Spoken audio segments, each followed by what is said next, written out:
വസ്സലാത്തു വസ്സലാമു അലാ റസൂലില്ലാ വഅലാ ആലിഹി വസഹ്ബിഹി അജ്മഈൻ.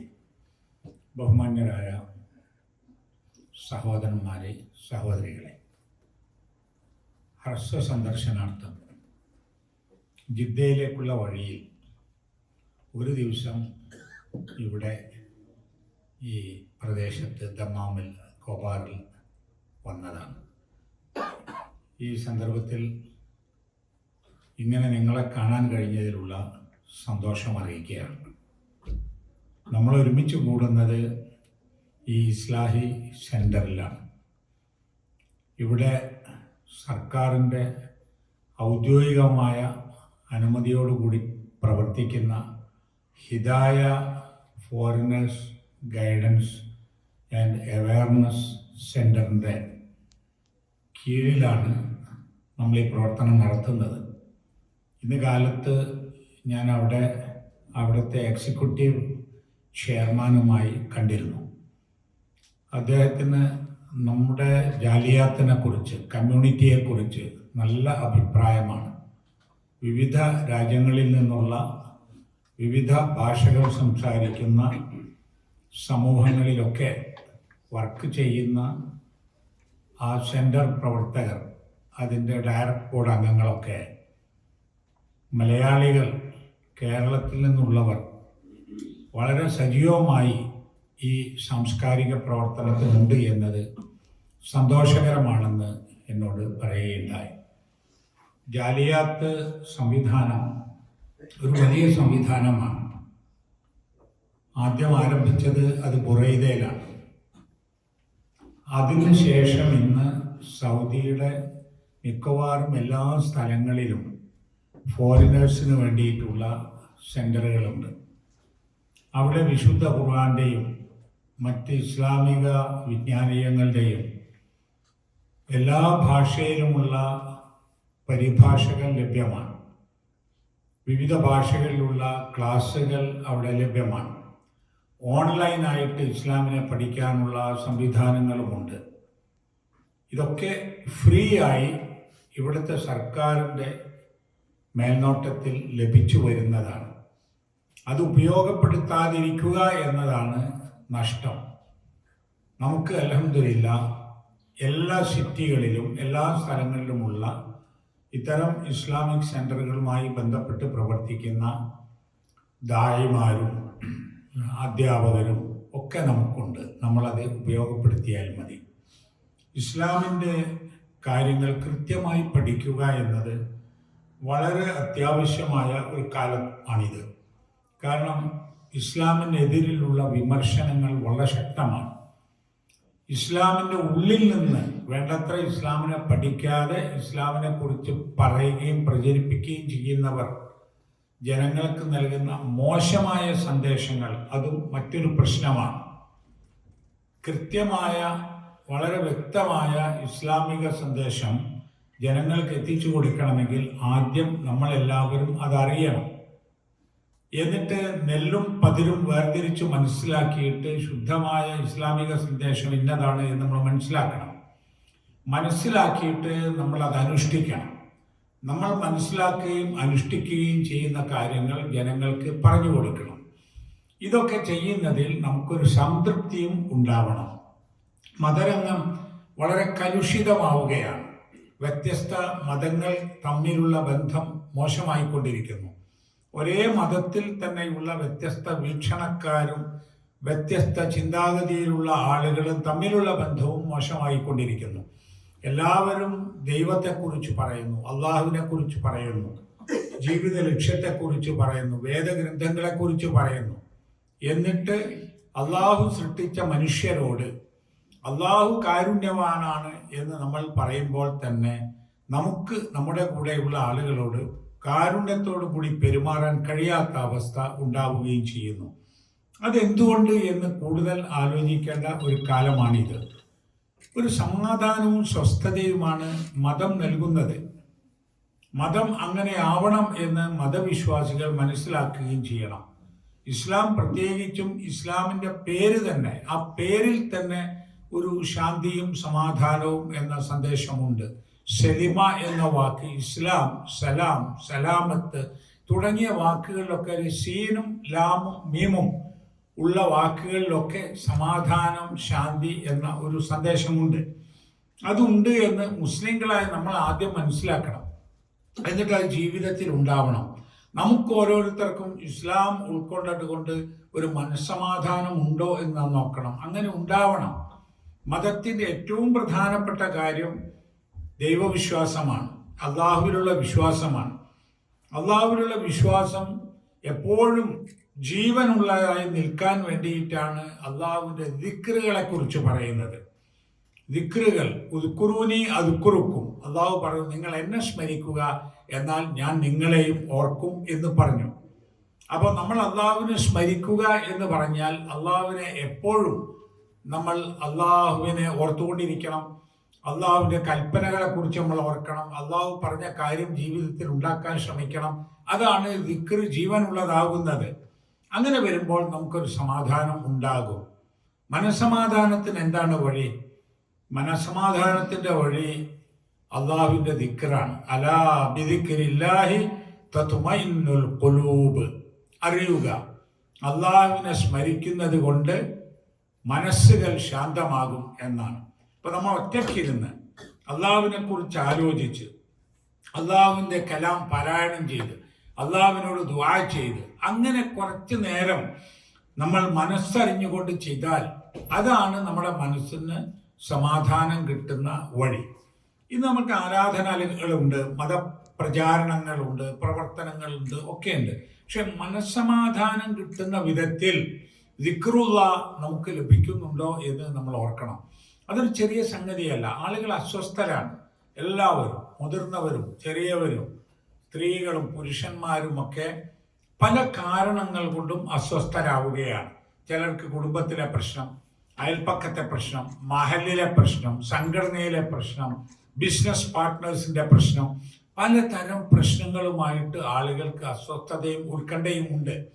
ഈ ഉത്കണ്ഠയും അസ്വസ്ഥതയും ഇല്ലാതാവണമെങ്കിൽ നമുക്ക് അള്ളാഹുവിനെ കുറിച്ചുള്ള സ്മരണയുണ്ടാവണം. എന്താണ് അള്ളാഹുവിനെ കുറിച്ചുള്ള സ്മരണ നമുക്ക് നൽകുന്ന സമ്മാനം? അത് സമാധാനമാണ്. അലാ ബിദിക്രില്ലാഹി തത്മഇന്നുൽ ഖുലൂബ്. ജീവിതത്തെക്കുറിച്ച് നമുക്കൊരു കൃത്യമായ വീക്ഷണമുണ്ടെങ്കിൽ നാം ആരും അസ്വസ്ഥരാവേണ്ടതില്ല, നാം ആരും ഉത്കണ്ഠപ്പെടേണ്ടതില്ല. കാരണം ജീവിതം അള്ളാഹു നൽകിയതാണ്. നമ്മളിവിടെ ജനിച്ചു വീഴുന്നത് ഓരോരുത്തരും ഒറ്റക്കൊറ്റക്കാണ്.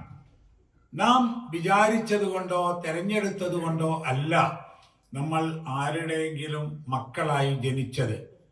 നമ്മുടെ മാതാപിതാക്കൾ ആരാവണം എന്ന് തീരുമാനിക്കാനോ നമ്മൾ ഏത് കുടുംബത്തിൽ ഏത് നാട്ടിൽ ജനിക്കണം എന്ന് തീരുമാനിക്കാനോ നമുക്കതിൽ ഒരധികാരവുമില്ലല്ലോ. നമ്മുടെ ആയുസ് നിർണ്ണയിക്കാൻ നമുക്ക് സാധ്യമല്ല. നമ്മുടെ ജീവിതത്തിൻ്റെ സുഖദുഃഖങ്ങളും കഷ്ടനഷ്ടങ്ങളും ഒന്നും തന്നെ നമ്മൾ തീരുമാനിക്കുന്നതല്ല. അതുകൊണ്ടാണ് ഒരു കുടുംബത്തിലെ മക്കൾ പലരും പല രൂപത്തിലാവുന്നത്. അത് വലിപ്പമാണെങ്കിലും ചെറുപ്പമാണെങ്കിലും അറിവാണെങ്കിലും അറിവ് കുറഞ്ഞതാണെങ്കിലും ഒക്കെ തന്നെയും അതൊന്നും നമ്മുടെ നിയന്ത്രണത്തിലല്ല. സമ്പത്തും അങ്ങനെ തന്നെ. ജനിക്കുമ്പോൾ നമ്മളൊന്നും കൊണ്ടുവന്നിട്ടില്ല, മരിക്കുമ്പോൾ നമ്മളൊന്നും കൊണ്ടുപോവുകയുമില്ല. ഈ ജനന മരണത്തിൻ്റെ ഇടക്ക് അല്ലാഹു തആല നൽകിയതാണ് നമ്മുടെ സമ്പത്ത്. ആ സമ്പത്ത് ചിലർക്ക് കൂടുതൽ കിട്ടി, ചിലർക്ക് കുറച്ച് കിട്ടി, ചിലർക്ക് കിട്ടി പിന്നെ നഷ്ടപ്പെട്ടു, ചിലർക്കൊന്നും ഉണ്ടായിരുന്നില്ല പിന്നെ ഉണ്ടായി. ഇതൊക്കെ അള്ളാഹുവിൻ്റെ ഒരു ദാനവും ഔദാര്യവുമാണ്. അപ്പൊ എന്ത് സംഭവിച്ചാലും നമുക്ക് അള്ളാഹുവിനെ സ്തുതിക്കുവാനും ക്ഷമിക്കുവാനും നമുക്ക് കഴിയുന്നുവോ അതാണ് നമുക്ക് മനസ്സമാധാനം നൽകുക. നബി സല്ലല്ലാഹു അലൈഹി വസല്ലം പറഞ്ഞിട്ടുണ്ട്, അജബൻ ലി അംറിൽ മുഅ്മിൻ, വിശ്വാസിയുടെ കാര്യം അത്ഭുതകരമാണെന്ന്. ഫഇന്ന അംറഹു കുല്ലഹു ഖൈറുൻ ലഹു, അവൻ്റെ എല്ലാ കാര്യങ്ങളും അവന് നന്മയായിരിക്കും എന്നാണ്. അത് വേറെ ആർക്കുമില്ല എന്നാണ്. എന്തുകൊണ്ട്? ഫൈൻ അസാബത്തുഹു ശർറ ശക്കറ, അവനൊരു സന്തോഷകരമായ കാര്യമുണ്ടായാൽ അവൻ ശുക്ർ ചെയ്യും. അൽഹംദുലില്ലാ, സമ്പത്തുണ്ടായി, മക്കളുണ്ടായി, ജോലിയുണ്ടായി, സന്തോഷകരമായ അനുഭവമുണ്ടായി, അതിനവൻ എന്ത് ചെയ്യും? ശക്കറ, അള്ളാഹ്ക്ക് ശുക്ർ പറയും. വൈൻ അസാബത്തുഹു ദർറ, അവന് വിഷമങ്ങൾ ഉണ്ടായാൽ സബറ, അവൻ ക്ഷമിക്കും. അങ്ങനെ ക്ഷമിക്കുമ്പോൾ അത് ഫകാന ഖൈറൻ ലഹു, അത് അവന് ഖൈറാകും. സത്യവിശ്വാസികളായ ആളുകൾക്ക് ആപത്തുകൾ സംഭവിച്ചാൽ ഇന്നാ ലില്ലാഹി വ ഇന്നാ ഇലൈഹി റാജിഊൻ എന്ന് പറയും എന്ന് ഖുർആനിലുണ്ട്. ആപത്തുകൾ സംഭവിച്ചാൽ, കഷ്ടനഷ്ടങ്ങൾ സംഭവിച്ചാൽ, പ്രയാസങ്ങൾ ഉണ്ടായാൽ അവൻ സമാധാനിക്കുന്നത് ഇന്നാ ലില്ലാഹ്, നമ്മളൊക്കെ അള്ളാഹുവിനുള്ളവരാണ്, വ ഇന്നാ ഇലൈഹി റാജിഊൻ, നമ്മളൊക്കെ അള്ളാഹുവിലേക്ക് തിരിച്ചു പോകാനുള്ളവരാണ്. ഇങ്ങനെ കൃത്യമായ ഒരു വിശ്വാസമുണ്ടെങ്കിൽ മനസ്സമാധാനമായി നഷ്ടപ്പെട്ടതിൽ സങ്കടപ്പെടാതിരിക്കുകയും കിട്ടാതെ പോയതിൽ ദുഃഖിക്കുകയും ചെയ്യേണ്ട യാതൊന്നുമില്ല. അതുപോലെ തന്നെ കിട്ടിയതിൽ അമിതമായി അഹങ്കരിക്കുകയും സന്തോഷിക്കുകയും അമിതമായി യാതൊരു ആവശ്യവുമില്ല. അങ്ങനെ വരുന്ന ഒരു സമൂഹം, ജീവിക്കുന്ന ഒരു സമൂഹം നല്ല മനസ്സമാധാനത്തിലായിരിക്കും അവരുടെ ജീവിതം. അവരുടെ സാന്നിധ്യവും ആളുകൾക്ക് സമാധാനം നൽകും. അവരുടെ കൂടെ ഇരിക്കാൻ ആഗ്രഹിക്കും, അവരുടെ ശബ്ദം ശ്രവിക്കും, അവരുടെ സഹവാസം ഇഷ്ടപ്പെടും. കാരണം എന്താ? അത് നന്മയാണ്. നന്മ വെളിച്ചം പോലെയാണ്. വെളിച്ചം ആളുകൾ ആഗ്രഹിക്കുന്നതാണ്. നബി സല്ലല്ലാഹു അലൈഹി വസല്ലമയെ കുറിച്ച് ഖുർആൻ പറഞ്ഞിട്ടുണ്ട്, വദാഇയൻ ഇലല്ലാഹി ബിഇദ്നിഹി വസിറാജൻ മുനീറ, അള്ളാഹുവിലേക്ക് ക്ഷണിക്കുന്ന ആളായിക്കൊണ്ടും, ദായി അള്ളാഹുവിന്റെ അനുമതിയോടുകൂടി, വസിറാജൻ മുനീറ പ്രകാശിക്കുന്ന ദീപമായും. സിറാജ് നബി സല്ലല്ലാഹു അലൈഹി വസല്ലമയെ കുറിച്ച് ഖുർആൻ പറഞ്ഞൊരു വാക്കാണ്. ദീപം എന്നാണ് അതിനർത്ഥം, വിളക്കാണത്. ഒരു വിളക്ക് കത്തിച്ചു വെച്ചാൽ അവിടെ പിന്നെ അന്ധകാരം ഉണ്ടാവില്ല. ഒരു വിളക്ക് കത്തിച്ചു വെച്ചാൽ അത് ആളുകൾക്ക് വഴി നടക്കാൻ ഉപകരിക്കും. നമ്മെ നബി സല്ലല്ലാഹു അലൈഹി വസല്ലമയിൽ നിന്ന് ദീൻ പഠിച്ച് അതനുസരിച്ച് ജീവിക്കുന്ന നമ്മൾ ആളുകൾക്ക് വെളിച്ചം നൽകുന്ന അവസ്ഥയിലേക്ക് എത്തണം. അതുകൊണ്ട് തന്നെ അന്ധകാരങ്ങളിൽ കഴിയുന്ന ജനങ്ങൾക്ക് നമ്മുടെ സാന്നിധ്യവും നമ്മുടെ സംസാരവും നമ്മുടെ സഹവാസവും വെളിച്ചം നൽകുന്നതായിരിക്കണം. അങ്ങനെയാണോ അല്ലേ എന്ന് നമ്മൾ ഓരോരുത്തരും നമ്മോട് ചോദിക്കണം. ഇന്നിപ്പോൾ അധികം ആളുകളുടെയും പണി ആളുകളെ നന്നാക്കുകയാണ്. ഈ ആളുകളെ നന്നാക്കാനുള്ള പ്രവർത്തനത്തിൽ ഇടപെടുന്ന ആളുകൾ സ്വയം നന്നായോ എന്ന് ആലോചിക്കാൻ കഴിയുന്നില്ല. അപ്പം ഞാൻ പറയുന്ന വാക്കുകൾ നല്ലതാണോ, ഞാൻ ചെയ്യുന്ന പ്രവർത്തനങ്ങൾ ആളുകൾക്ക് സന്തോഷം നൽകുന്നതാണോ? ഏത് രംഗത്താണെങ്കിലും അങ്ങനെ ഒരു ആലോചന ഉണ്ടാവണം. നബി സല്ലല്ലാഹു അലൈഹി വസല്ലമ മുആദ് ബിൻ ജബൽ റളിയല്ലാഹു അൻഹുവിനെയും തമീം ദാരിയെയും യമനിലേക്ക് ഗവർണർമാരായി അയച്ചു. ഇസ്ലാമിന്റെ കാര്യങ്ങൾ പറഞ്ഞു കൊടുക്കുവാനും നബി സല്ലല്ലാഹു അലൈഹി വസല്ലമ ഏൽപ്പിച്ച പണികൾ ചെയ്യാനും ഒക്കെ ആയിട്ട്. ആ സമയത്ത് നബി സല്ലല്ലാഹു അലൈഹി വസല്ലമ നൽകിയ ഒരു ഉപദേശമാണ് യസ്സിറ വലാ തുഅസ്സിറ. നിങ്ങൾ രണ്ടുപേരും അവിടെ പോയാൽ ആളുകൾക്ക് എളുപ്പം ചെയ്തു കൊടുക്കുക, അവരെ ബുദ്ധിമുട്ടിക്കാതിരിക്കുക. അതായത് ആശ്വാസമായിരിക്കണം നിങ്ങൾ ചെയ്യുന്ന കാര്യം, അവരെ ഇടങ്ങേറാക്കാൻ പാടില്ല. ബഷിറ വല തുനഫിറ, നിങ്ങൾ ആളുകൾക്ക് സന്തോഷം നൽകുക, ആളുകളെ നിങ്ങൾ അകറ്റാതിരിക്കുക. ഇതാണ് നബി സല്ലല്ലാഹു അലൈഹി വസല്ലമ ഈ ദൗത്യവും കൊണ്ടുപോകാൻ ഏൽപ്പിച്ച ആളുകളോട് പറഞ്ഞത്. ആളുകൾക്ക് നന്മ ചെയ്യുക, ആളുകൾക്ക് സന്തോഷം നൽകുക, ആളുകൾക്ക് ആശ്വാസം നൽകുക, അവരെ ബുദ്ധിമുട്ടിക്കാതിരിക്കുക, അവരെ അകറ്റാതിരിക്കുക എന്നത്. ഖുർആൻ പറയുന്നുണ്ടല്ലോ, വഖൂലു ലിന്നാസി ഹുസ്ന, നിങ്ങൾ ജനങ്ങളോട് നല്ല വാക്ക് പറയുക. നല്ല വാക്ക് പറയാൻ ആരോട്? ധിക്കാരിയായ ഫിർഔനോട് അടുത്ത് പോയിട്ട് ഇസ്ലാമിനെ കുറിച്ച് പറയാൻ, അള്ളാഹുവിനെ കുറിച്ച് പറയാൻ മൂസാ നബി അലൈഹി ഇസ്ലാമിനോടും ഹാറൂൻ നബി അലൈഹി ഇസ്ലാമിനോടും അള്ളാഹു തആല കൽപ്പിക്കുന്നത് ഫിർഔനോട് എങ്ങനെ സംസാരിക്കണം എന്നാണ്. ഫഖൂലാ ലഹു ഖൗലൻ ലയ്യിന, നിങ്ങൾ ലയ്യിനായ വാക്ക്, മയമുള്ള വാക്ക്, ലോലമായ വാക്കുകൾ പറയണം. അന റബ്ബുക്കുമുൽ അഅല എന്ന് പറഞ്ഞ ധിക്കാരി, ഞാനാണ് നിങ്ങളുടെ ഉന്നതനായ റബ്ബ് എന്ന് പറഞ്ഞ ഫിറൗന്റെ അടുത്ത് പോയിട്ട് പോലും നിങ്ങൾ പറയേണ്ടത് ഫഖൂലാ ലഹു ഖൗലൻ ലയ്യിന, മയമുള്ള വാക്ക് നിങ്ങൾ പറയണം എന്നാണ്. ഇതാണ് ഒരു മുസ്ലിമിന്റെ ജീവിത ശൈലി എന്ന് ഇസ്ലാമിനെ പ്രതിനിധീകരിക്കുന്ന നമ്മൾ ആദ്യം മനസ്സിലാക്കണം. നബി സല്ലല്ലാഹു അലൈഹി വസല്ലമയെ കുറിച്ച് ഖുർആൻ പറയുന്നുണ്ട്, വലൗ കുൻത ഫദ്ദൻ ഗലീദൽ ഖൽബി ലംഫദ്ദു മിൻ ഹൗലിക്. താങ്കൾ എങ്ങാനും ഒരു പരുഷ സ്വഭാവമുള്ള ആളായിരുന്നെങ്കിൽ, കഠിന ഹൃദയമുള്ള ആളായിരുന്നുവെങ്കിൽ ലംഫദ്ദു മിൻ ഹൗലിക്, ആളുകളൊക്കെ താങ്കളുടെ ചുറ്റിൽ നിന്ന് പോയി കളയുമായിരുന്നു. അങ്ങനെ ആരും പോയില്ല. നബി സല്ലല്ലാഹു അലൈഹി വസല്ലമയെ കാണാൻ വന്നവർ, നബി സല്ലല്ലാഹു അലൈഹി വസല്ലമയെ പരിചയപ്പെട്ടവർ, നബിയോടുകൂടി ജീവിച്ച ആളുകൾ ആരും തന്നെ നബിയുടെ വാക്കോ പെരുമാറ്റമോ പരുക്കനായിപ്പോയി, അത് കടുപ്പം കൂടിപ്പോയി എന്ന് പറഞ്ഞ് ആരും ഒഴിഞ്ഞു പോയിട്ടില്ല. മറിച്ച് ആളുകൾ വന്നു ചേരുകയാണ് ചെയ്തിട്ടുള്ളത്. അതിൻ്റെ കാരണം ആ മിതത്വമുള്ള, മൃദുലതയുള്ള, ആളുകൾക്ക് ആശ്വാസവും സന്തോഷവും നൽകുന്ന ഒരു ജീവിത ശൈലി നബി സല്ലല്ലാഹു അലൈഹി വസല്ലമ കാണിച്ചു കൊടുത്തത് കൊണ്ടാണ്. ആദ്യകാലത്ത് ഇസ്ലാം പ്രചരിക്കുന്ന സമയത്ത് ആളുകൾ ഹിജറ പോകുന്ന സന്ദർഭം, പല ആളുകളും ഹിജറ പോകുമ്പോഴേ ആ നാട്ടുകാരായ ആളുകൾ നിങ്ങൾ പോകരുത് എന്ന് പറഞ്ഞിട്ടുണ്ട്. അക്രമങ്ങളും പ്രയാസങ്ങളും കൊണ്ടാണ് പോകുന്നത്, എന്നാലും നിങ്ങൾ പോവരുത് എന്ന് പറഞ്ഞ ആളുകളുണ്ട്. അബൂബക്കർ സിദ്ദീഖ് റളിയല്ലാഹു അൻഹു അങ്ങനെ പോകുന്ന സമയത്ത് അവിടുത്തെ ഒരു ഗോത്രത്തലവൻ, ഗോത്രത്തിലെ പ്രമാണി അബൂബക്കർ സിദ്ദീഖ് റളിയല്ലാഹു അൻഹുവിനോട് പറഞ്ഞു, അദ്ദേഹം പറഞ്ഞു, താങ്കൾ എങ്ങോട്ട് പോകുന്നു?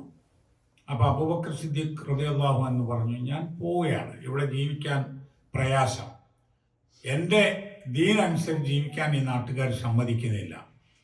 അപ്പോൾ ഇബ്നു ദുഹ്ന എന്ന് പറയുന്ന ആ നാട്ടുമൂപ്പൻ പറഞ്ഞത്, മിസ്ലുക ലൻ യഖ്റുജ് വലൻ യുഖ്റജ്, താങ്കളെപ്പോലുള്ള ആളുകൾ നാട്ടിൽ നിന്ന് പോവരുത്, നാട്ടിൽ നിന്ന് പുറത്താക്കുകയും ചെയ്യരുത് താങ്കളെ മാതിരിയുള്ള ആളുകളെ.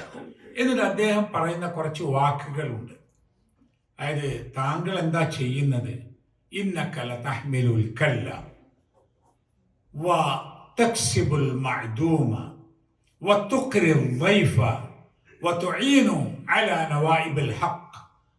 അദ്ദേഹം പറഞ്ഞത്, താങ്കൾ ഭാരം വഹിക്കുന്നവനാണ്, ആളുകളുടെ പ്രയാസങ്ങൾ നീക്കിക്കൊടുക്കാൻ. അതുപോലെ തന്നെ അതിഥിയെ സൽക്കരിക്കുന്നവനാണ്, കാലവിപത്തിൽപ്പെട്ട ആളുകൾക്ക് സഹായം ചെയ്യുന്നവനാണ്, ഇല്ലാത്തവന് സമ്പാദിച്ചു കൊടുക്കുന്നവനാണ്. ഇത്രയും നല്ല മനുഷ്യൻ, താങ്കൾ ഈ നാട്ടിൽ നിന്ന് പോകരുത്, ഈ നാട്ടിൽ നിന്ന് താങ്കളെപ്പോലുള്ള ആളുകളെ പുറത്താക്കുകയും ചെയ്യരുത്. എന്നിട്ട് അദ്ദേഹം അബൂബക്കർ സിദ്ദീഖിനെയും കൊണ്ട് നാട്ടിലേക്ക് വന്നു. എന്നിട്ട് ആ നാട്ടുകാരോട് പറഞ്ഞു, അബൂബക്കർ സിദ്ദീഖിനെ ഞാൻ ഏറ്റെടുത്തിരിക്കുന്നു, എൻ്റെ സംരക്ഷണത്തിലാണ്, അദ്ദേഹം ഇവിടെ നിൽക്കട്ടെ എന്ന് പറഞ്ഞു. ഇത് നമ്മെ കാണിക്കുന്നത്, നമ്മെ പഠിപ്പിക്കുന്നത്, നാട്ടുകാർക്ക് വേണ്ടപ്പെട്ടവനായി ജീവിക്കുവാൻ അന്നത്തെ ആളുകൾ, ദീൻ ഉൾക്കൊണ്ട ആദ്യ സമൂഹം ശ്രദ്ധിച്ചിരുന്നു എന്നതാണ്. അത് അവിടെ മാത്രമല്ല, ഇസ്ലാം എത്തിച്ചേർന്ന നാടുകൾ നോക്കൂ. എല്ലാ നാട്ടിലും ആദ്യത്തെ ഒരു നൂറ്റാണ്ട് കൊണ്ട് ഇസ്ലാം എത്തിയല്ലോ.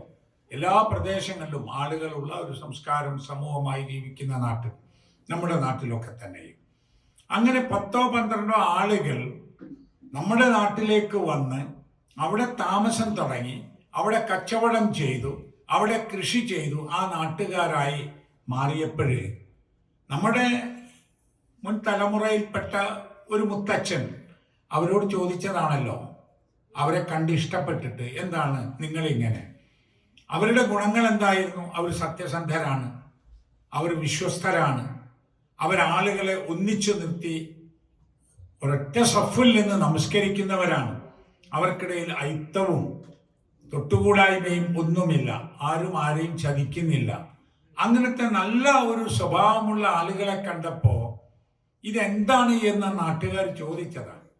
അപ്പോൾ അവർ പറഞ്ഞതാ, ഞങ്ങൾ മുസ്ലിങ്ങളാണ്, ഞങ്ങൾക്കൊരു നബിയുണ്ട് അറേബ്യയിൽ, മക്കയിൽ, മദീനയിൽ, അദ്ദേഹം തന്ന കിതാബാണിത്, ഇതിൽ പറയുന്ന കാര്യങ്ങളാണ് ഈ ജീവിതത്തിൽ ഉള്ളത്. അപ്പൊ അവർ ചോദിച്ചതാ, എങ്കിൽ ഞങ്ങളും അത് സ്വീകരിക്കട്ടെ, ഞങ്ങളും നന്നാവുമല്ലോ, മദ്യപിക്കില്ല, വ്യഭിചരിക്കില്ല, ആക്രമിക്കില്ല, അങ്ങനത്തെ ഒരു കൂട്ടം ആളുകൾ. അങ്ങനെ കണ്ട് ഇഷ്ടപ്പെട്ട്, ഞാൻ നേരത്തെ പറഞ്ഞ സിറാജൻ മുനീർ, ആ പ്രകാശം അവർക്ക് കിട്ടി. ആ പ്രകാശം കിട്ടിയപ്പോഴേ അവരുടെ മനസ്സിനുള്ളിൽ ഉണ്ടായിരുന്ന എല്ലാ അന്ധകാരങ്ങളും പോയി. എത്യോപ്യയിലേക്ക് ഹിജറ പോയ ആദ്യത്തെ സമൂഹം, ആ സമൂഹം, മുസ്ലിം സമൂഹം അവിടെ എത്തിയപ്പോൾ മക്കയിൽ നിന്ന് മുശ്രിക്കുകളായ ആളുകളും അങ്ങോട്ട് പോയി. എന്നിട്ട് അവിടുത്തെ രാജാവായിരുന്ന നജാഷി രാജാവ്, നേഗസ് രാജാവ്, അദ്ദേഹം മുസ്ലിങ്ങൾക്ക് അഭയം കൊടുത്തതാണ്, അവിടെ ജീവിച്ചോളാൻ പറഞ്ഞതാണ്. ഇവർ ചെന്നിട്ട് പറഞ്ഞു, അല്ലയോ രാജാവേ, നിങ്ങൾ ഇവരെവിടെ താമസിപ്പിക്കരുത്, ഇവർ നാട്ടിൽ കുഴപ്പമുണ്ടാക്കിയവരാണ്, ഞങ്ങളുടെ മാമൂലികളെ എതിർത്തവരാണ്, അതുകൊണ്ട് ഇവരെ തിരിച്ചയക്കണം മക്കയിലേക്ക്. അപ്പൊ നീതിമാനായ നജാഷി രാജാവ് മുസ്ലിങ്ങളെ വിളിച്ചു. എന്നിട്ട് അവരോട് ചോദിച്ചു, നിങ്ങളുടെ നാട്ടിൽ നിന്ന് വന്ന ആളുകൾ നിങ്ങൾക്കെതിരെ പല പരാതികളും തന്നിട്ടുണ്ട്, നിങ്ങൾക്ക് എന്താ പറയാനുള്ളത്? അപ്പോ അതിന് മുസ്ലിങ്ങൾ പറഞ്ഞ മറുപടി എന്താണെന്നറിയാം? അയ്യുഹൽ മലിക്, അല്ലയോ രാജാവേ. എന്നിട്ട് പറഞ്ഞു, ഞങ്ങൾ വിഗ്രഹാരാധന നടത്തുന്നവരായിരുന്നു. മുഹമ്മദ് വന്ന് ഞങ്ങളോട് പറഞ്ഞു, നിങ്ങൾ ഈ ലോകത്ത് മുഴുവനും സൃഷ്ടിച്ച അള്ളാഹുവിനെയാണ് ആരാധിക്കേണ്ടത് എന്ന്. ഞങ്ങൾ അത് സ്വീകരിച്ചു. ഞങ്ങൾ ആളുകളെ, മുതിർന്ന ശക്തരായ ആളുകൾ അശക്തരെ നശിപ്പിക്കുകയായിരുന്നു, തിന്നുകയായിരുന്നു, കൊല്ലുകയായിരുന്നു. മുഹമ്മദ് വന്നിട്ട് പറഞ്ഞു, അങ്ങനെ ചെയ്യാൻ പാടില്ല, പാവങ്ങളെ സഹായിക്കണമെന്ന്. ഞങ്ങൾ ശവന്തീനികളായിരുന്നു. മുഹമ്മദ് വന്നിട്ട് പറഞ്ഞു, ശവം തിന്നാൻ പാടില്ല. ഞങ്ങളത് സ്വീകരിച്ചു. ഞങ്ങൾ കുടുംബബന്ധം മുറിക്കുന്നവരായിരുന്നു. മുഹമ്മദ് വന്ന് പറഞ്ഞു ഞങ്ങളോട് കുടുംബബന്ധം പുലർത്തണം, കുടുംബബന്ധം മുറിക്കാൻ പാടില്ല എന്ന്. അങ്ങനെ ഇസ്ലാമിൻ്റെ കാര്യങ്ങൾ ഓരോന്ന് തൗഹീദ് മുതൽ ഇബാദത്ത് മുതൽ അമൽ സാലിഹാത്ത് എല്ലാം പറഞ്ഞു കൊടുത്തു.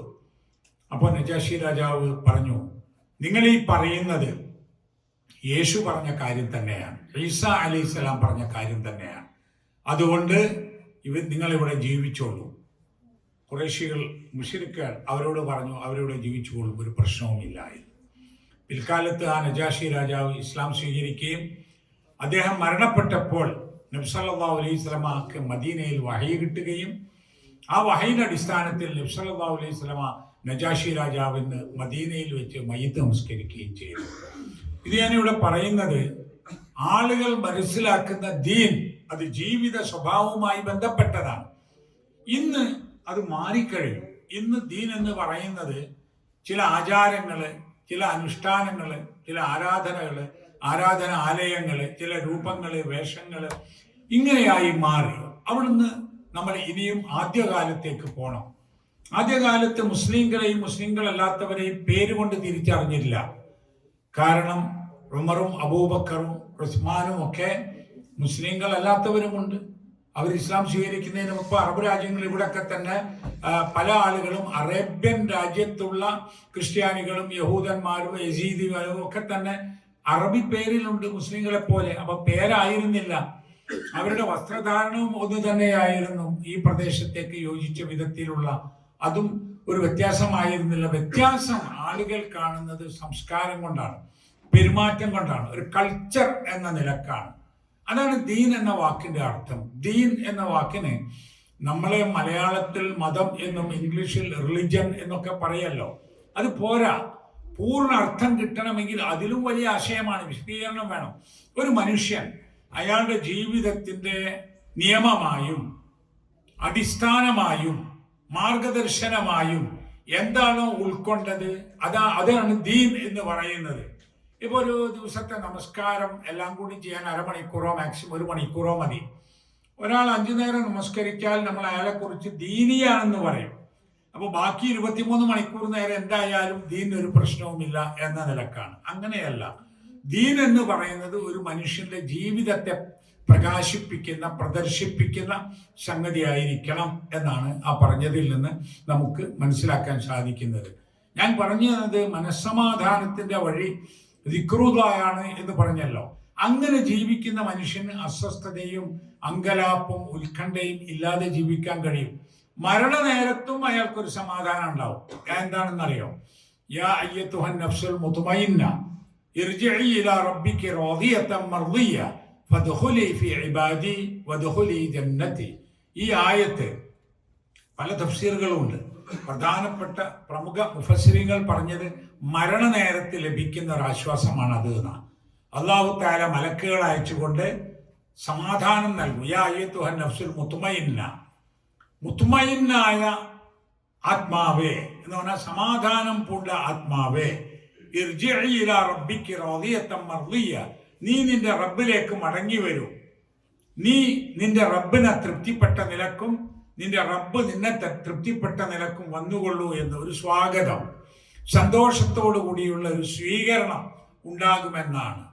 എന്നിട്ട് പറയും ഇർജിഇ ഇലാ റബ്ബിക റാദിയത്തൻ മർദിയ ഫദ്ഖുലി ഫീ ഇബാദി വദ്ഖുലി ജന്നതി. എൻ്റെ അടിമകളുടെ കൂട്ടത്തിലേക്ക് വന്നു ചേരൂ, എൻ്റെ സ്വർഗത്തിലേക്ക് പ്രവേശിച്ചു കൊള്ളൂ എന്ന് സന്തോഷത്തോടുകൂടി സ്വീകരണം നൽകും എന്നാണ്. ഇതിൽ പരം ഇനെന്ത് വേണം? ഈ ജീവിതത്തിലും വരും ജീവിതത്തിലും സന്തോഷവും സമാധാനവും കിട്ടും ഒരു ദൈവവിശ്വാസിക്ക് എങ്കിൽ ആ വിശ്വാസം നിലനിർത്തുക തന്നെയാണ് ഏറ്റവും പ്രധാനം. നബി സല്ലല്ലാഹു അലൈഹി വസല്ലമ രാവിലെയും വൈകുന്നേരവും പ്രാർത്ഥിക്കുന്ന കുറെ പ്രാർത്ഥനകളുണ്ട്. അതിലൊരു പ്രാർത്ഥന, അല്ലാഹുമ്മ ഇന്നി അസ്അലുക ഖൈറ മാ ഫീ ഹാദൽ യൗമി വ ഖൈറ മാ ബഅദഹു. അല്ലാഹുവേ, ഞാൻ നിന്നോട് ഈ ദിവസത്തിലും ഈ ദിവസത്തിന് ശേഷവും ഉള്ള എല്ലാ കാര്യങ്ങളിലും ഖൈറായതിനെ ഞാൻ ചോദിക്കുന്നു, എനിക്ക് നന്മ തരയണമേ. രാവിലെ എണീറ്റിട്ട് പറയുന്ന ഒരു വാക്കാണ്. വൈകുന്നേരം പറയും അല്ലാഹുമ്മ ഇന്നി അസ്അലുക ഖൈറ മാ ഫീ ഹാദിഹിൽ ലൈലത്തി വ ഖൈറ മാ ബഅദഹ. അല്ലാഹുവേ, ഈ രാത്രിയിൽ എനിക്ക് നീ നന്മ തരയണമേ, അതിനെ ഞാൻ ചോദിക്കുന്നു. ഈ രാത്രിക്ക് ശേഷമുള്ള രാത്രികളിലും അത് ഞാൻ ചോദിക്കുന്നു അല്ലാഹുവേ എന്ന്.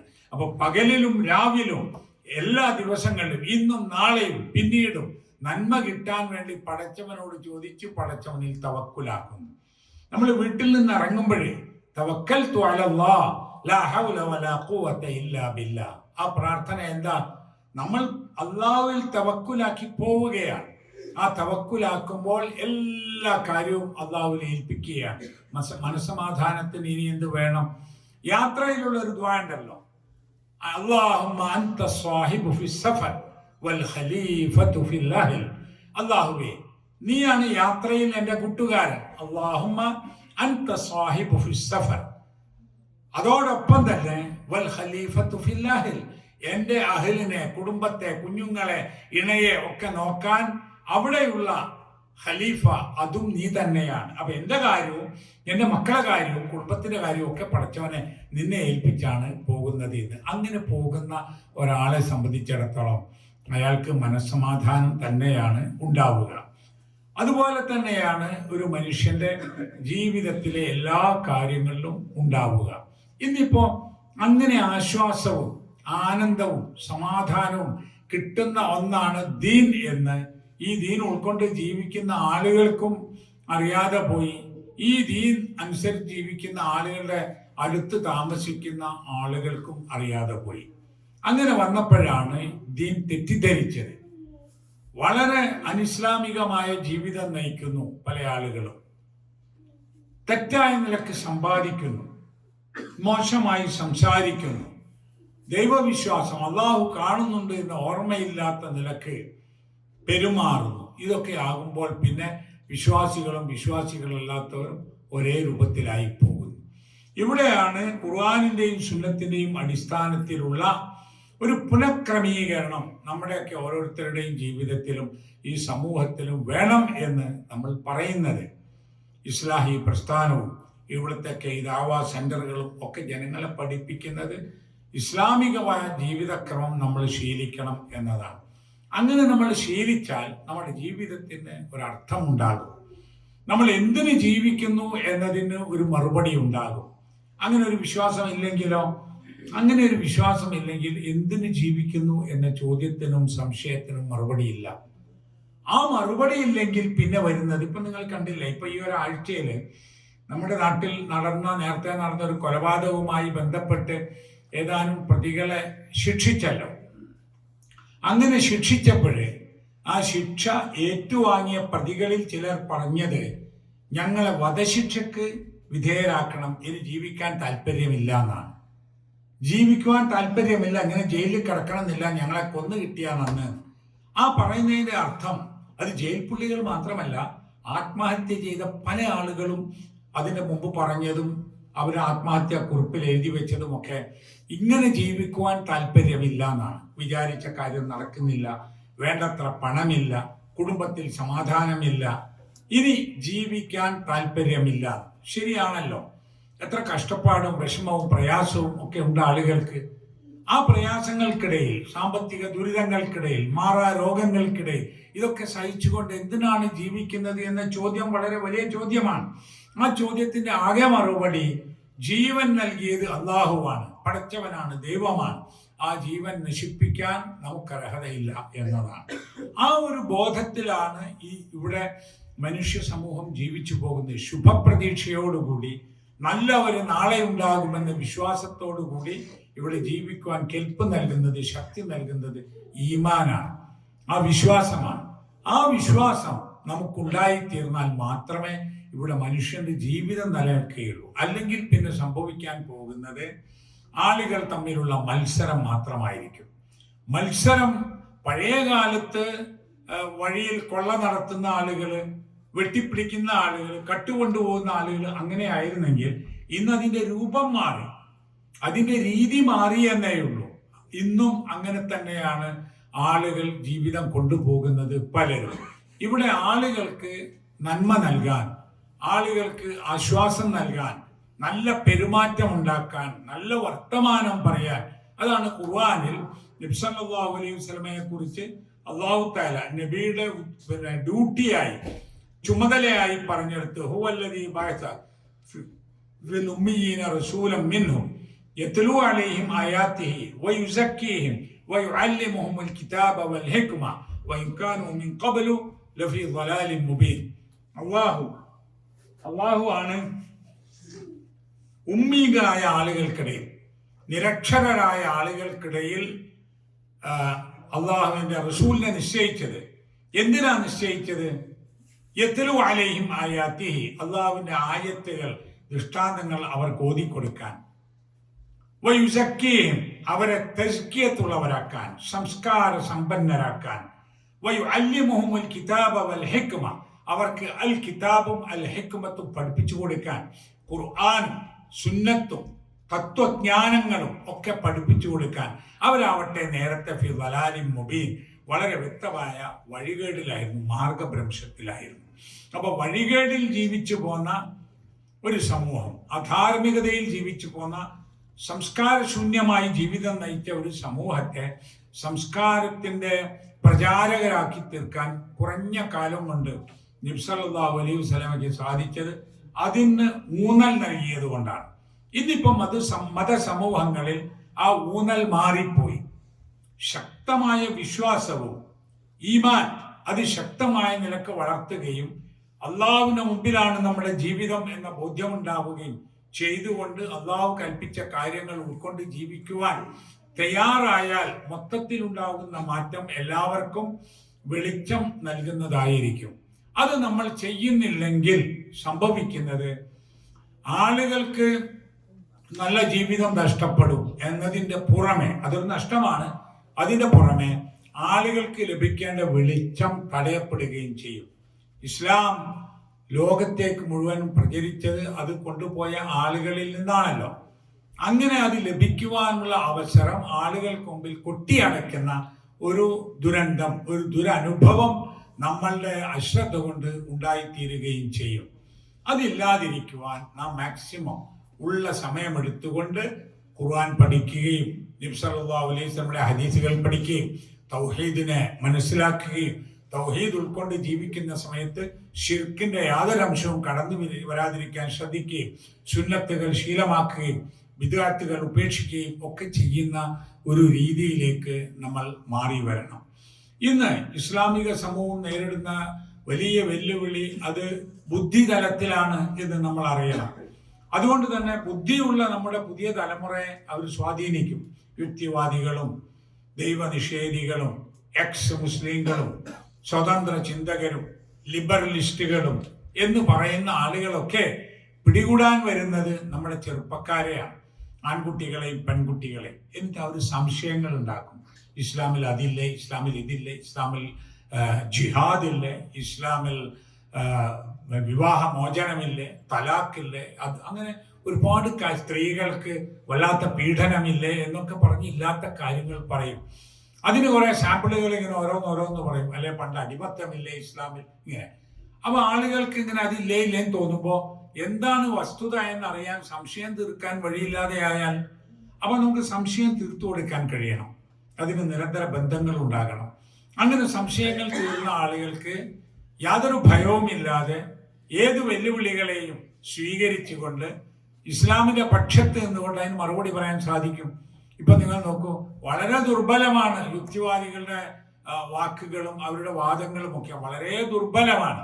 ഒരൊറ്റ ചോദ്യം. ഇപ്പൊ ഇസ്ലാമിലെ വിവാഹ നിയമങ്ങളെ പരിഹസിക്കുന്നവർ, ഇസ്ലാമിലെ സാമ്പത്തിക ഘടനയെ പരിഹസിക്കുന്നവർ, ഇസ്ലാമിലെ സ്വത്തവകാശത്തെക്കുറിച്ച് കുറ്റം പറഞ്ഞവർ, അവരോട് നമുക്ക് തിരിച്ചൊരൊറ്റ ചോദ്യം: ഇസ്ലാമിലെ വിവാഹ നിയമങ്ങൾ പോരാ എന്നാണോ? എന്നാൽ നിങ്ങൾ എല്ലാ യുക്തിവാദികൾക്കും കൂടി പറ്റുന്ന ഒരു വിവാഹ നിയമം കാണട്ടെ, ഒരു കുടുംബ നിയമം. കുടുംബം തന്നെ വേണ്ട എന്ന അഭിപ്രായമുള്ള യുക്തിവാദികളുണ്ട്.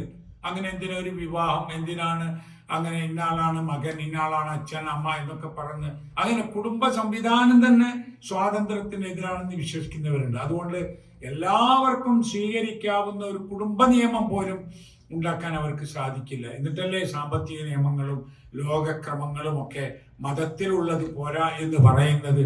അതുപോലെ ഇസ്ലാമിനെതിരിൽ പറയുന്ന എന്തെല്ലാം കാര്യങ്ങളുണ്ടോ അതൊക്കെ ആണുങ്ങൾക്കും പെണ്ണുങ്ങൾക്കും സുരക്ഷക്കാണ് എന്ന് നമുക്ക് തെളിയിച്ചു കൊടുക്കാൻ സാധിക്കും. ചിലർ പറയും വേഷവിധാനങ്ങൾ, ഇസ്ലാമിൽ സ്ത്രീകളും പുരുഷന്മാരും എങ്ങനെ വസ്ത്രം ധരിക്കണം എന്ന് നിയമമുണ്ട്.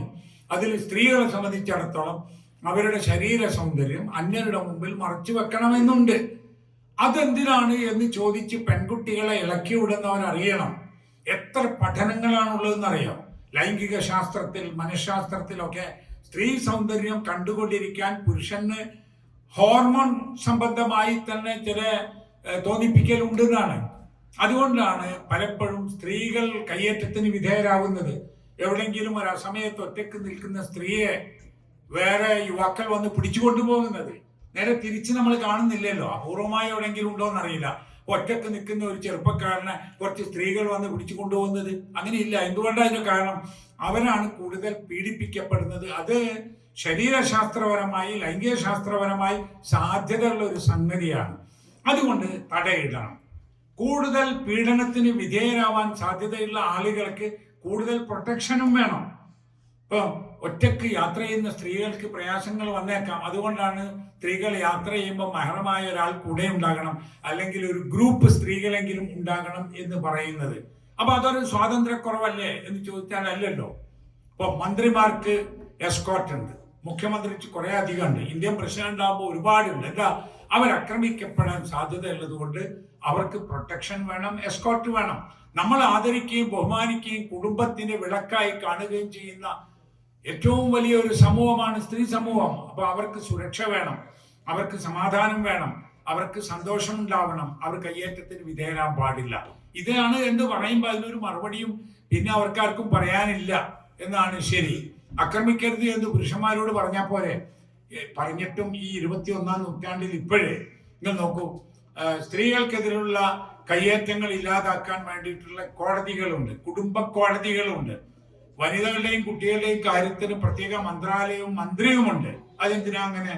അത് അവരെ പ്രത്യേകം നമ്മൾ സംരക്ഷിക്കണം എന്നുള്ളത് കൊണ്ടാണ്. ഇങ്ങനെ ഏതെല്ലാം കാര്യങ്ങളിൽ ഇവർ വിമർശിക്കുന്നുണ്ടോ, ഏതെല്ലാം കാര്യങ്ങളിൽ അവർ പരിഹസിക്കുന്നുണ്ടോ, അതിനൊക്കെ നമുക്ക് മറുപടി പറയാൻ സാധിക്കും. നബി സല്ലല്ലാഹു അലൈഹി വസല്ലം നല്ലൊരു കുടുംബനാഥനായിരുന്നു. നബി സല്ലല്ലാഹു അലൈഹി വസല്ലമയുടെ ഭാര്യമാരാരും ആ ഭർത്താവ് എന്ന നബിയെ കുറിച്ച് ഒരു പരാതിയും പറഞ്ഞിട്ടില്ല. എന്നിട്ട് ഇവർക്കാണ് പരാതിയുള്ളത്. അന്നത്തെ റസൂലിന്റെ ഭാര്യമാർക്ക് ആർക്കും പരാതിയില്ല.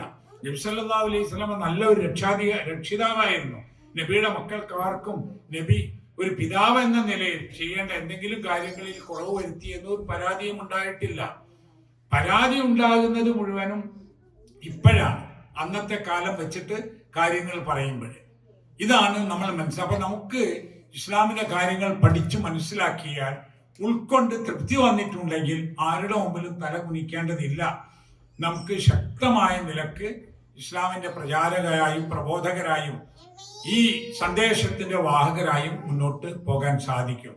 ഇന്ന് നമുക്ക് ലോകമെങ്ങും നമുക്ക് കാണാം ആ തരത്തിലുള്ള പ്രവർത്തനം ശക്തമായി നടക്കുന്നു. അതിന്റെ ഗുണവുമുണ്ട്. ഇസ്ലാമിന്റെ ഒരു നല്ല കാലവും കൂടിയാണിത്. കാരണം ഏറ്റവും കൂടുതൽ ഇസ്ലാമിക പ്രചാരണ പ്രവർത്തനങ്ങൾ നടക്കുന്ന കാലമാണിത്. എല്ലാ രാജ്യങ്ങളിലും ഇസ്ലാമിക് സെന്ററുകളുണ്ട്. ഇപ്പൊ ഞാൻ ഇപ്പൊ അടുത്ത് UK നടന്ന ലണ്ടനിൽ നിന്നൊരു സമ്മേളനം കണ്ടു. മുഫ്തി ബാങ്കിന്റെ ഒരു വലിയ സമ്മേളനം. ആയിരക്കണക്കിന് ചെറുപ്പക്കാർ, ഇംഗ്ലീഷുകാർ തന്നെ അധികവും പങ്കെടുത്ത, അതിൽ മുസ്ലിങ്ങളല്ലാത്തവരാണ് വളരെ കൂടുതലുള്ളത്. അവരൊക്കെ അറിയാൻ കൊതിക്കുകയാണ്, താല്പര്യപ്പെടുകയാണ്. 9/11 സംഭവത്തിന് ശേഷം അമേരിക്കയിലുണ്ടായ ഒരു സംഭവം, അതിനുശേഷം അവിടെ സന്ദർശിച്ച ഇസ്ലാമിക് സെന്ററിന്റെ ഡയറക്ടർ പറയുണ്ടായി, ഞാൻ അവിടെ പോയ സമയത്ത് 2001 ആ സമയത്ത് അവിടെ ഉണ്ടായ സംഭവം എന്താന്ന് വെച്ചാൽ 2002 ആണെന്ന് തോന്നുന്നു. അവിടെ ഉണ്ടായത് ഇസ്ലാം ആണ് ആ പെന്റഗണും വേൾഡ് ട്രേഡ് സെന്ററും ഒക്കെ നശിക്കാൻ കാരണം മുസ്ലിം തീവ്രവാദികളാണ് എന്നൊക്കെ പറഞ്ഞ് പ്രചരിപ്പിച്ചപ്പോൾ അവർ പഠിക്കാൻ തുടങ്ങി എന്താണ് ഇസ്ലാം. വാഷിങ്ടണിലെ ഇസ്ലാമിക് സെന്ററിലെ ഡയറക്ടർ പറഞ്ഞത് അവിടെ ഉണ്ടായിരുന്ന ഏറ്റവും കൂടുതൽ ഖുർആൻ പരിഭാഷകൾ വിറ്റുപോയത് ആ സമയത്താണ്. ഇവർ പഠിക്കാൻ വരികയാണ്, മനസ്സിലാക്കാൻ വരികയാണ്. അത് മനസ്സിലാക്കി എത്രയോ ആളുകൾ അതിന്റെ അനുയായികളായി തീരുകയാണ്. അത് തന്നെയും ഇപ്പൊ നമ്മൾ ചിലർ പറയല്ലോ സ്ത്രീകൾക്ക് പ്രയാസം, സ്ത്രീ വിരുദ്ധമാണ് ഖുർആൻ എന്നൊക്കെ. ഏറ്റവും കൂടുതൽ ലോകത്ത് ഇസ്ലാം സ്വീകരിക്കുന്ന സ്ത്രീകളാണ്. സ്ത്രീകളിൽ തന്നെ യുവതികളാണ്.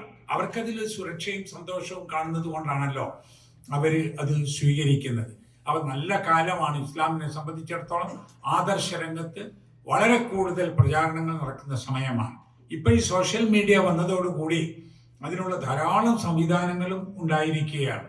ഇപ്പൊ ഈ ഓൺലൈൻ ക്ലാസ്സുകളും ദാവ പ്രവർത്തനങ്ങളും ഒക്കെ ഇസ്ലാമിനെ തെറ്റിദ്ധരിപ്പിക്കുന്നവർക്ക് സത്യം മനസ്സിലാക്കാൻ കഴിയുന്ന അവസ്ഥ വന്നു. നമ്മുടെ രാജ്യത്തും നോക്കൂ, നമ്മുടെ രാജ്യത്തും ഇസ്ലാമിനെതിരിൽ, മുസ്ലിങ്ങൾക്കെതിരിൽ നടക്കുന്ന പ്രചാരണങ്ങൾക്ക് മറുപടി പറയുന്നതിൽ വലിയൊരു വിഭാഗം മുസ്ലിങ്ങളല്ലാത്ത സുഹൃത്തുക്കളാണ്.